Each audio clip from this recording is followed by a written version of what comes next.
out here in Boyne City, Michigan, right here on the lake.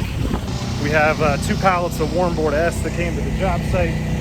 So we broke it up now. We have our left turn panels, our straight panels, our double turn panels, and our right turn panels. So now we can follow along with our plans right here.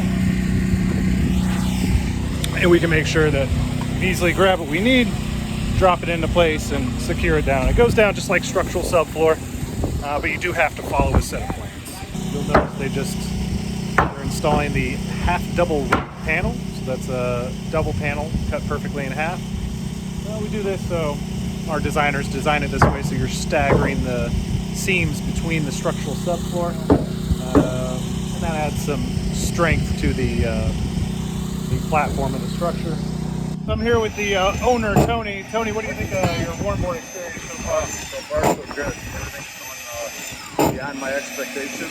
I'm pretty excited about the project. Yeah, it seems to be the builder's moving right along, laying down the panels.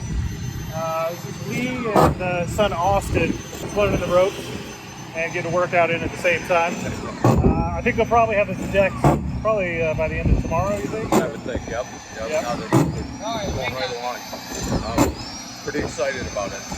Have you ever lived with a radiant floor heating system in the past? I've never had one, no, but I've talked to people. I've done a lot of research, and research told me that this is going to be a good one. So. All right, I can't wait to hear what it feels like after this winter. Yeah. We're pretty close to the lake, if you can't tell.